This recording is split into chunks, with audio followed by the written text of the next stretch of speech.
So, hey everyone, welcome back to Self-Worth School. We are back in session, and I'm so pleased to be joined by Stephanie today. We've been trying to get this recording in the diary for weeks for various reasons between us. But, Stephanie, welcome to Self-Worth School. We're, like I say, really excited to have you as our guest teacher today. Thank you so much. So excited to be here. So I've obviously given a little bit of an introduction to you in the intro here for the episode, but could you tell us a little bit about who you are, the work you do, and what kind of led you to doing it? Yeah. So I'm a somatic practitioner. I help women who are high achieving, who are creative, who are trying to balance work life and home life in a new and better way that feels more fulfilling and really work through the body. So for so long in the mental health field or the behavioral health fields, the only approach was talk therapy for Yeah. many decades. And what recent neuroscience is illuminating is that when we're stressed, when we're overwhelmed by stress at the prefrontal cortex, the part of the brain that's responsible for thinking and rational decisions and decision making and logic, the parts that are required in talk Mhm. therapy are underactive. They're compromised. They're not working well. And so when we're trying to heal things like anxiety or depression or burnout or perfectionism or ADHD or so many of these other really common struggles. When we're only doing talk therapy, we're working against biology. And so having the approach of somatics, which is one word to translate, often used to translate somatics or soma, is body. But Yeah. it's not just the mechanical, physical body, it's the whole body, the living body, the dynamic body. So that's physical body, emotional body, mental body, spiritual Mhm. body, how it's all connected and it co creates your experience of life. So, somatics is that bigger picture where it's body, mind, mood, energy, all of it. And so, I have the great honor and privilege of helping women navigate so many of the stressors in life in this new way. Yeah. Awesome. And I love when people are able to put like the neuroscience behind it. Because it just helps, just helps me kind of understand why things happen better. But essentially, it sounds like what you're saying is when most people might go for like talking therapy to work things through, actually their brain isn't in the right space to be able to do the actual talking therapy because they're in that kind of fight, flight, whatever mode where it doesn't work. And so if you can work with the body to bring emotions, mental and everything in that place, then that's a more effective way of healing. And whether you do it that way or you do that first and then you kind of do the talking therapy and stuff to kind of help. Is that kind of how it Yeah. might work for some people? Yes, and I'll share with you something that I've heard a number of times this year from Dr. Bessel van der Kolk, who wrote The Body My Keeps the name. Score. I'm Oh, sure, yes. yeah, Yeah, yeah, yeah, yeah. yeah. Challenging name, very popular book. Yes. But I've had the privilege of being in a few spaces with him this year, and he said in both those interactions is that when so many therapists are like, well, when do we bring somatics in Mhm. to the equation? And he says, you've got the question wrong. It's not when you bring somatics in, it's not when you bring the body in. You start with the body. That's the foundation. This is what we need to center the work in is somatic work. And the question is, when is the body, the soma, the nervous system ready to talk about it or to do some of those other modalities? So yeah, start with the body, start with somatics. I find this so interesting. I could genuinely talk about it all day. But so what led you to this? Was it like a personal experience that, because that's a lot of us, how we get into these things is Yeah. because we've experienced it ourselves. Exactly. Yeah. So I was diagnosed with arthritis, bursitis, and tendonitis in both of my hips, but especially my right hip, where my body was so inflamed at the age of 12 that I could barely walk upstairs. And my doctor at the time prescribed me a life of pain medication until eventually I would need hip replacement surgery or be in a wheelchair. She said by the age of 30. hip replacement surgery or wheelchair. And from the outside, I looked fine. I was active. I was, a good weight percentage. And right, there was nothing that was like, oh, this is a really big red flag. Yeah. But still had these chronic pain diagnoses and eventually had other diagnoses like ADHD and a generalized anxiety disorder and gut issues. And so, along just living life, I'm like, why am I accumulating so many diagnoses? What is going on here? But luckily, from the age of 12, I was prioritizing body work. And I think that makes sense from a body pain perspective, Mhm. that I was seeing so many different chiropractors and physical therapists and active release therapists and myofascial release therapists. So for almost 25 years now. And then realizing once I got to the nervous system, I was introduced to the nervous system into trauma healing and stress healing on a larger scale, because trauma is a type of stress, but there's a lot more stress that we can experience in life. So finding the nervous system, finding stress as being a root cause for everything, because the nervous system is the master coordinator Yeah. of all systems in your body. So if you're struggling with gut health, your nervous system needs work. If you're Yeah. struggling with your circadian rhythm and sleep, nervous system needs work. Mhm. If you're struggling with your hormones or fertility or PMS, your nervous system needs work, right? So different mood disorders, personality disorders, nervous system is at the root of everything. So because I was having all these different diagnoses, I found the nervous system and somatic work, and everything changed. Yeah. Love that. Now, when we were talking, we had a chat, didn't we, about what we thought the topic, like a useful topic, would be for self-worth school and the women that listen.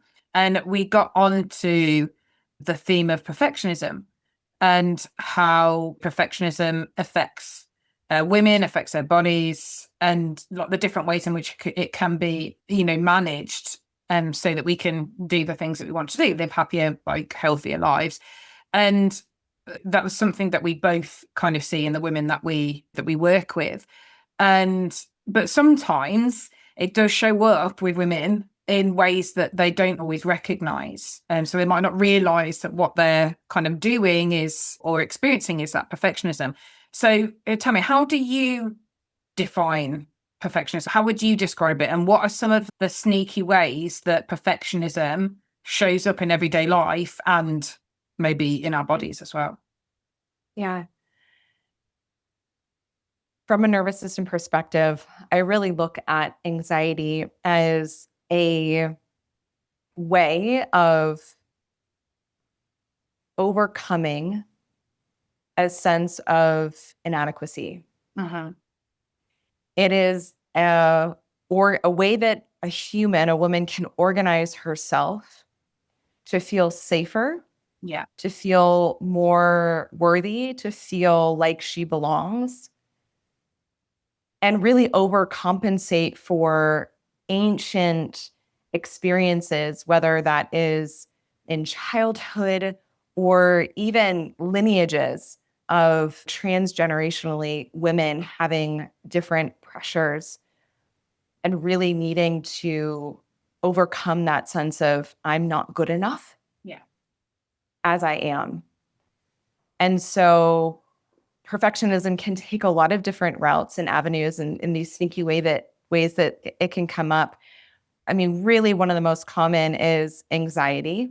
And so just this sense of like, oh, I have to get it done. I have to keep moving. There's this, just endless to-do lists, right? This drive, this restlessness of there's something else that I've got to do. So I see this a lot with women who like put in full days of work and then they're just spotlessly cleaning their homes or all of these other mental checklists of things to do. And if they were to try and sit down on the couch and hang out with their partner, they're still running the to-do list because they cannot be okay unless they are producing or achieving or getting something done.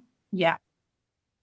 So that's a really big one. Yeah. And that, of course, can lead to poor sleep because there's just not enough time in the day to do all the things. right? And just you're spending so much energy. You're just like exhausting your physical body, but also the mental body, the emotional body, because you're just always ruminating on something. For example, you're laying in bed at night and you're replaying a call or a meeting or something from earlier in the day, and you're picking apart, oh, I shouldn't have said that.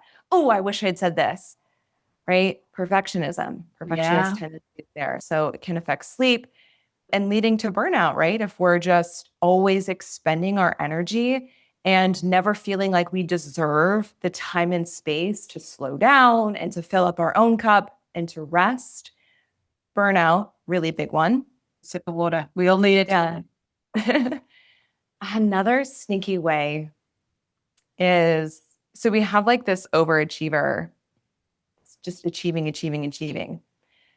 And, you might look at it and go, well, it's actually working really, really well for me professionally. Probably, yes. And maybe at certain points, you're like, why am I spending so much energy on these work tasks that don't deserve this much of my time and attention when I'm skipping my workouts, when I'm saying no to friends and hobbies and hanging out, right? So we're starting to narrow our lives and shrink our lives because we're so obsessed with achieving in the work realm, or that could also be like a house project that you're working Yeah. on, that you're just spending so much of your time, energy, and attention there, where relationships are suffering.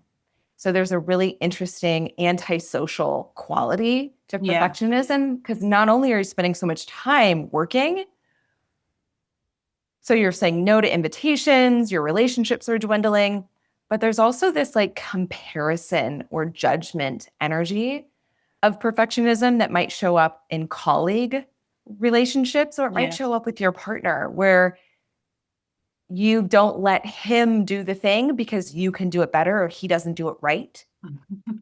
Yeah. No, I've definitely know a few people who say stuff like that.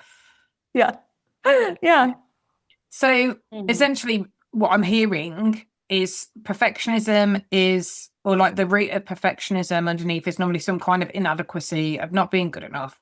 And so we try to compensate for that by, setting high standards, trying to do all the things. And like I say, at the detriment of, our relationships, our energy, our burnout, because we're trying to make up for that inadequacy by making sure that we are Yeah. doing as much as we can for everybody that we can, and we're doing the best that we can Right. all the And it's time. not conscious. This is not a No, conscious decision either, right? you're This not is going, not I like, need to be oh, perfect. Yeah, well, maybe right. you are somewhere, but yeah, it's just more no, I can't, I shouldn't be resting because I might be lazy, or this might be doing, or maybe I could have done better at this or whatever. But yeah, you're probably not going, well, I am a perfectionist and this is because I feel inadequate. Yeah. Exactly. Yeah. Yeah, So it's more like exactly. it's perfectionism is being like a survival strategy rather than Exactly. a personality trait. And that's what I tend to hear people, a lot of the women that I work with doing will be like, oh, they'll say like identity things like, oh, I'm just a procrastinator, or I'm a bit lazy, or I'm unorganized, or, I'm just such a perfectionist. Like it's a personality trait. Right. And I know that that's something that you said as well. It's a survival strategy. It's not a personality trait. We claim it like it's something that we are, but it's not Yeah. something that we do. So can you tell us a bit more about that and why that distinction is so Yeah. important for people to like Yeah. grasp? For sure. I think this is one of the most profound offerings that somatics and nervous system work has to physical and mental health, Mhm. is that we really look at everything as a survival strategy, because it is. We go through life and we experience stressful life events, and we begin to organize ourselves by our behaviors, by what we do. Yeah. And what we do becomes so practiced that it becomes this feedback loop where I'm practicing this thing, it's reinforcing this belief or this pattern. And we just keep going in this without this conscious awareness of it. And when we look at perfectionism as an adaptive survival strategy, because everything is adaptive, right? It's all for the sake of your evolution, for the sake of you surviving so that you can have offspring, da da da da. When we look at the core needs of humans, safety, belonging, and dignity. Yeah. So if any of those things are questioned, then we will do our best to amplify other areas so that we can stay safe enough. Uh-huh. So for perfectionism, if a sense of belonging is questioned or threatened, like you're only celebrated when you get high marks, Yeah. you're only celebrated when you achieve, then this is something that gets learned really early on. And it's not, again, like this conscious thing, but we're picking it up, right? Mm. Humans are all, we learn by watching, Yeah. right? And watching caregivers, parents, teachers, neighbors, right? Aunts, uncles, grandparents, but also the media at large, right? Also society. Yeah. Yeah. And so we're picking up that our worth is dependent, right? Our dignity is dependent on our value, on what we produce, on what we achieve, on what we can give other people. Yeah. And because, again, these core needs of the nervous system of survival, and that's the thing running the show is like, Yeah. how do we make sure you Yeah. survive? How do I live? How do I not die? How do I not have a threat Yeah. to my nervous system? How do I stay safe Yep. and familiar and where I know everything's certain? And like you said, that I'm going to be accepted because it runs back, doesn't it, to like, this need to be accepted and to belong, and Yeah. be part of the tribe goes back to, when we were cave men and women. And obviously, if you didn't get accepted, if you got cast out, you died because you couldn't survive on your own at that stage. And Exactly. so everything we're doing is saying, no, you need to be accepted. You need to be part of the Yep. tribe. And like you say, perfectionism is one of those ways of trying to make sure that you do stay safe and you are part of that tribe. Is that right? Yeah. Yeah. Exactly. Exactly it. We are mammals, so we are social and we need each other to survive. Hmm. So, is there a way that perfectionism helps us as opposed Oh, yeah. to, yeah? Tell us more Yeah. about how it does Yeah. help. Yeah. And it's different for everybody, right? Everything is different for everyone. But for us to really care about something, to really care about the way we present ourselves, to care about the work that we put out in the world is meaningful. We don't want to just throw crap out the window and be like, done, Mm. right? That's not great either. The really important thing is that when we're healing any adaptive survival strategy like perfectionism or anxiety or ADHD, is that we look at how it's helping us. We look at, and again, different for everyone, we look at how it's helping us. And we also are in a relationship with it. And so we get to hear, like, it gets to reveal to us what it wants, what Yeah. its fears are, right? Yeah. What it's Yeah. trying to do. And that is going to be different for every single person. But yeah, high standards are good a lot of the time, right? And always, this is the issue. It's always about flexibility. It's Mm. never an all or nothing game. It's Yeah. never, oh, never be anxious, never be perfectionist, never be depressed, never be sad, never be angry. No, it's how do we have these things work for us rather than against us? Mhm. How do we be in this new relationship with this entity, with this energy, where we're aligned on what's important and Yeah. how we're going to get it done and how we're going to move on? So, what then are the signs? I know you've mentioned a few things about like the Yeah. impact of perfectionism, but what are the signs that perfectionism is like running the show rather than like serving Mm. us or being helpful or Yeah. signposting us or just giving us like high standards that are flexible and reachable? Yeah. If you're feeling anxious most of the time, if you're feeling burnt out, there's a really big connection to depression. Because again, this like rumination that I was talking about earlier is linked to guilt and regret and shame. So, which can spiral into depression. So, if you're Yeah. experiencing depression, good idea to look at perfectionist tendencies in your healing sessions with your team. Boundaries is a really big one too. Yeah. So if you feel like you are just taking on too much, not asking for help, just feeling like you're drowning and overwhelmed all the time, because again, the boundaries of taking things on because they can't do it as well as I can is draining you, but also this no boundaries around the task at hand. The worst thing that you can tell a perfectionist is, "Oh, just do your best." Because perfectionism is like, it could always be better. Yeah. Like, I'm spotting the gap. Oh, but this, oh, but this, oh, but this, right? So this lack of boundaries, this endlessly striving. Again, social relationships.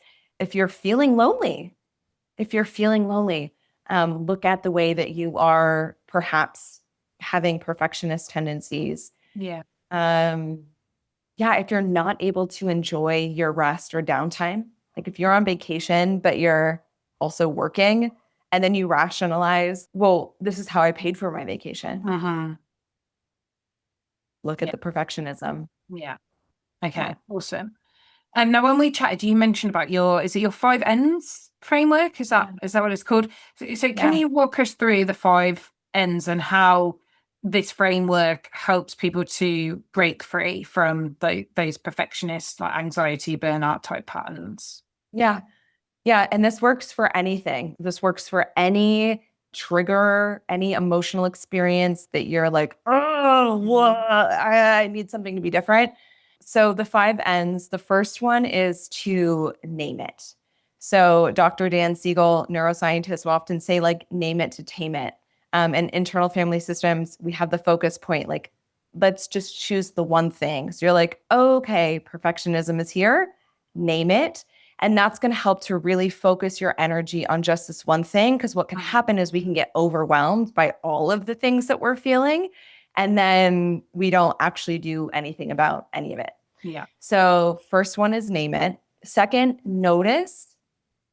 Notice all of the physical sensations, the emotions, the thoughts, the beliefs, the stories, the posture that you're taking, the impulses that you have.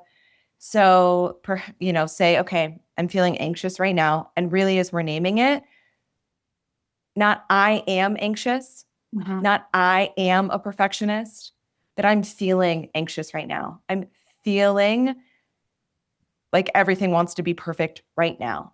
Name it, notice everything that's connected to it. This is going to take you just a few seconds. And the third N is now be with it.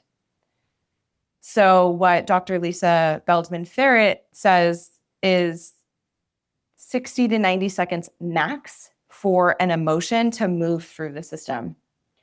So, being with something is going to help you not regulate out of the dysregulation.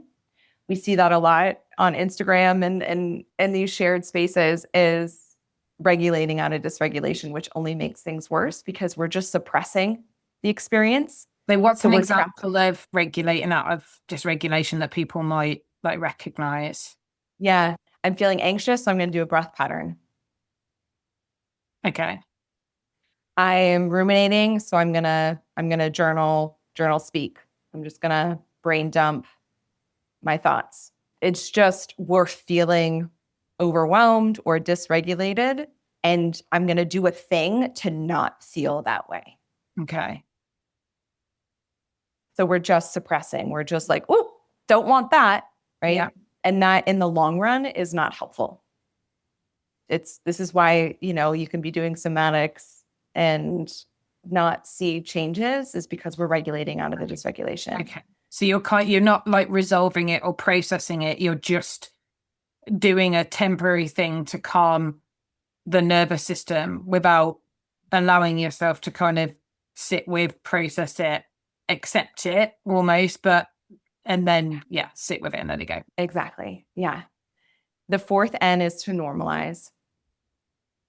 So it makes sense that I'm feeling anxious right now. I'm allowed to feel frustrated. It's human to feel angry at times. bringing in a statement that normalizes the Yeah. experience. This immediately welcomes self-compassion, softens things, so we're no longer in a fight. Yeah. Because if we're in a fight, we're in survival mode. So we're just in a stress cycle. So name, notice, now be with it. 4 is normalize. 5 is next, we nourish. And we let the energy of what we've been working with inform what we do.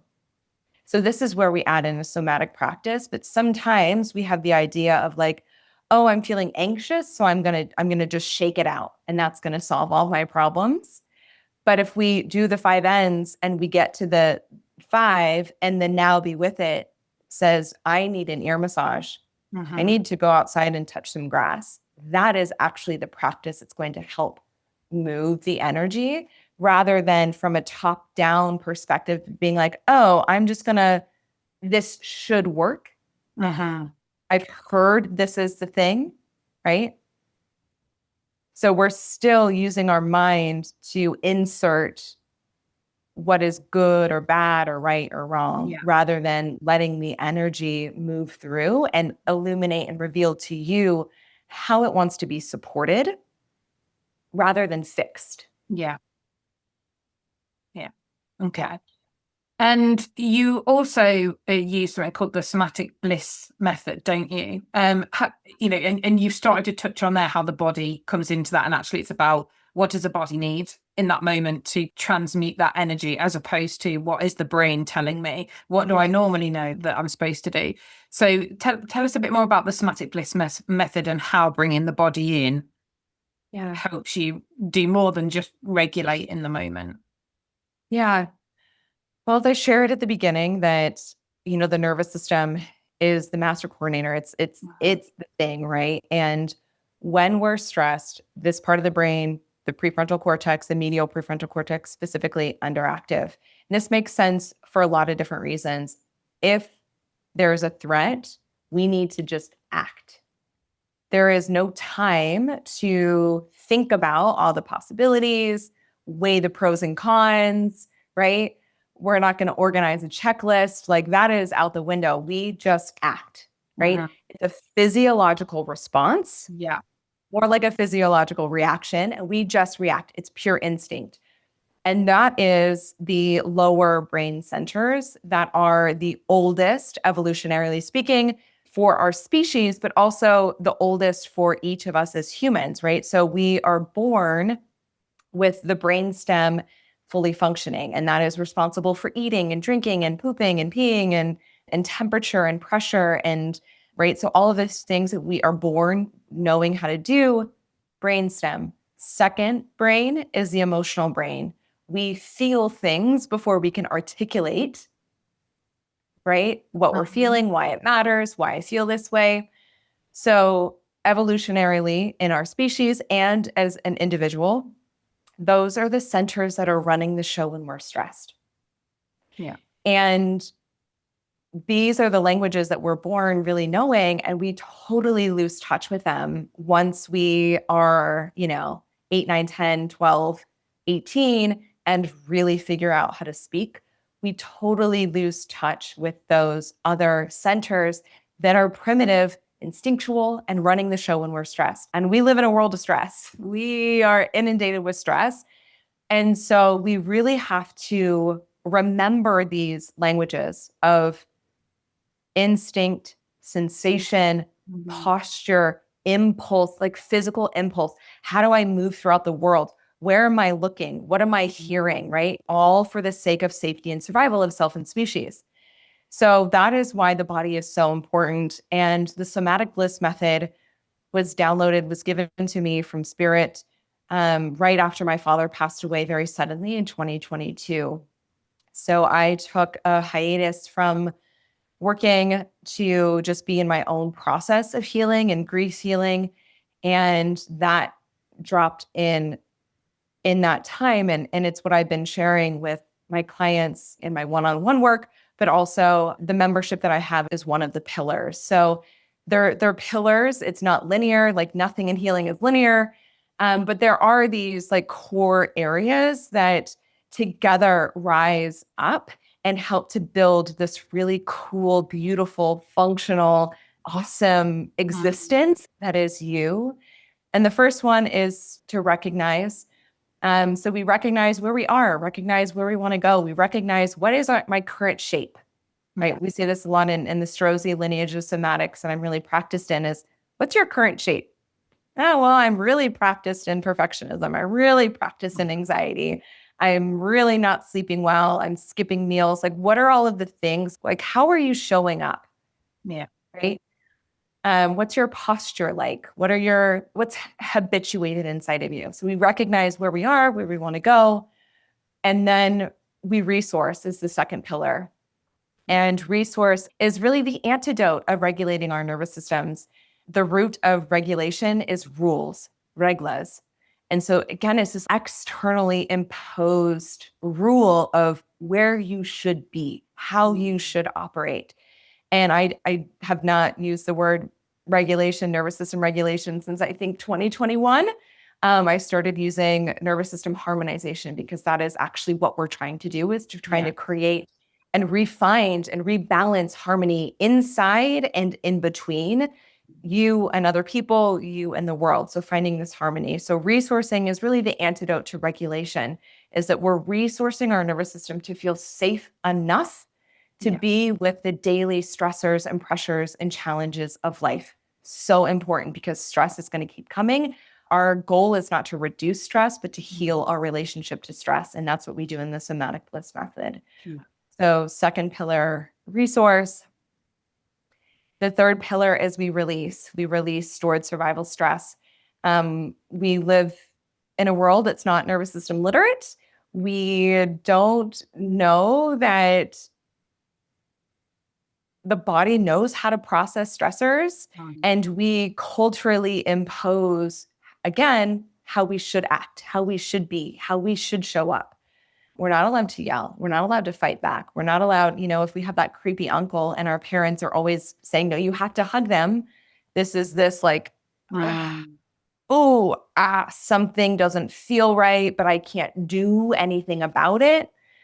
So stressors get trapped in the tissues. So the third pillar is how do we release some of this stored survival stress from the past in a way where we're not fixing it, we're not getting rid of it, we are giving it space to process and move through us, mhm. just like we ingest food, we ingest experiences. And if Yeah. it's stuck inside of us, we get stagnant, we get bloated, right? There's no more room for life. Yeah. So we help those things process, move out, and release. And the fourth pillar of the somatic bliss method is to build resilience to new stressors. How do we expand our capacity? How do we expand our range to be more human, to be more alive, to be more joyous and happy and fulfilled and content and more authentic in how we show up every day? Um, Awesome. So this is why then, in your experience, mindset work alone isn't always enough because so much of what we're experiencing is it, and what we're controlled by is what's happening in the body. And yes, obviously a certain amount of, mindset work can control what's in the body, but actually if you try to do it the other way around as well, it can be even more effective.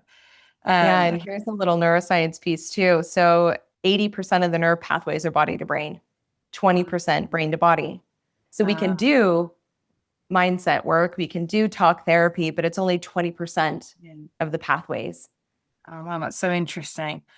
We already touched on, the link between kind of perfectionism and all of this stuff and self-worth. We touched on the fact that it's down to not feeling good enough, like inadequacy. I think most people can kind of see the connection for the most part, or the relationship between perfectionism and the issues that causes and self-worth.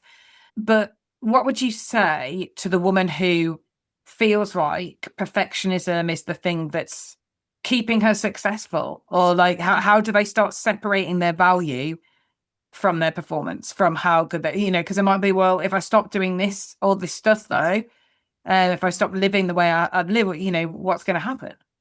Yeah, yeah, for sure. The biggest piece is we're not trying to get rid of the perfectionism. We're not trying to make it wrong or bad or make it go away. we really want to be in a new relationship where with perfectionism. So again, it can help you, it can work for you, not work against you. So the first thing is to affirm to the perfectionism, or the part that is perfect or wants to be Yeah. perfect or tries to be perfect, is not trying to make you go away, just want to hear you out, right? So that's a really, really big component. Another big component is that choicefulness, that flexibility, right? So, how we can work with it so it serves us, and where is it not serving me in my life? And so you might take stock of like, if we're feeling into the energy of perfectionism, like what does that actually feel like in your body? And, is there a bracing? Does the breath get caught? Noticing how it shows up and then feeling like, does that feel good? Maybe it does. Maybe it feels phenomenal in your body. Keep doing you, babe. Like, don't even worry about healing it then. But if you're tuning in and you're like, oh, wow, my jaw's clenched, my hands are in fists, I'm wearing my shoulders as earrings. They're like all the way up here, right? I feel a knot in my stomach. I feel a bit nauseous. I feel like I kind of have to throw up, like, ooh, right? If that is going on, yeah, probably good to do some healing work, right? Or as we've talked about, the anxiety, the Yeah. depression, the burnout, right? The boundaries, like never having time to play or have fun, never letting yourself rest, right? Because Mhm. you feel like you're going to lose your edge if you're resting, if there's downtime.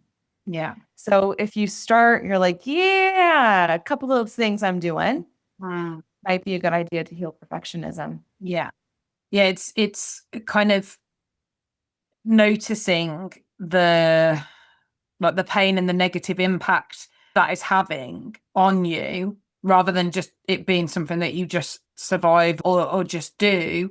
And it's a little bit like when I work with clients and we talk about, sometimes even though there's we'll uncover their limiting belief, something that they believe about themselves.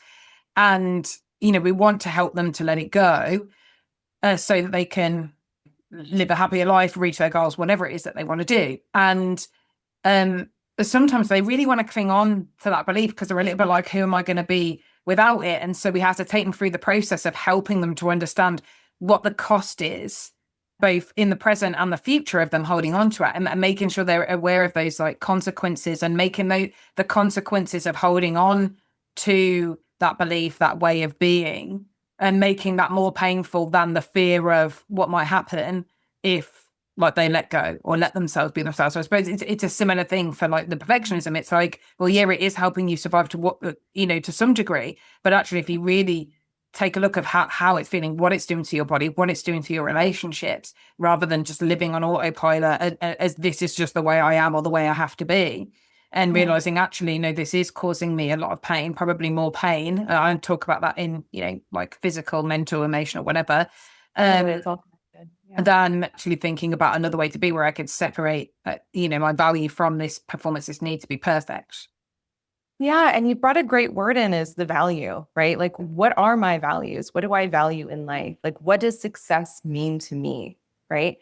And if you're like, yeah, I'm succeeding in work, the question is, okay, are you also succeeding in other areas, right? Are Mm, you also succeeding in relationships? Are you also succeeding in hobbies? Are you also succeeding with your family? Are you also, so it's like, what does success actually mean to me? mm, What are my values?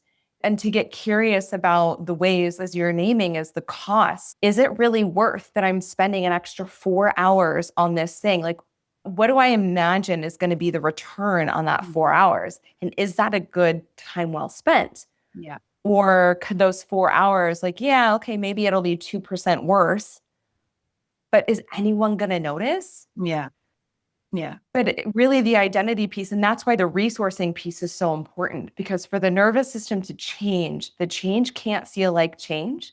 And if we're living in that survival state, which most of us are, like 97% of us are really living survival states, then the nervous system doesn't want to change. It doesn't feel safe Mm, enough to yeah, change. So that's why resourcing is so important, because when the nervous system is constantly being reminded of its safety, Yeah. of, oh, I'm going to be able to survive, then it opens up so much space and freedom Yeah. to start wondering, what if? What else is possible for me here? Yeah. Awesome. Okay, so we're coming to the end of the episode, and the key takeaway part Mhm. of the lesson, which is if listeners only remembered one thing, like one phrase, one sentence, something short that they could take away from today's lesson or conversation, what would you want it to be? What would you want them to remember over anything else? Yeah. The perfectionism is not a personality trait. It's not who you are. It's something that your nervous system is doing. It's something that you're practicing for the sake of your nervous system's safety and survival. And that is so empowering, because that means you have so much choice. Mm, And this isn't who I am. And so you get to ask the question, is this who I want to be? Is this how I want to keep living my life? And if the answer is no, then you have the beautiful opportunity of supporting your nervous system to feel safe enough to choose another way of showing up in your life. love it. Thank you. And we always ask our guest teachers to give our listeners a little bit of homework. So some kind of like simple, practical action that they can do to put some of what we've talked about into practice this week. So is there Yeah. anything that you would suggest that people could do, something small and practical they could do to start putting Yeah, some of what they've heard into action? totally. Yeah, I named it earlier. I think this will be such a great practice, is to invite in the energy of perfectionism.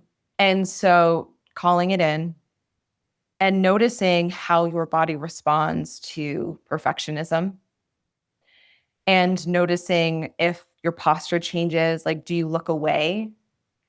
Do you get small? Do you make yourself really small? Like, oh no, oh no. And starting to build that dialogue between the energy of something and how you organize yourself in space. And so that's something that listeners can do right this second.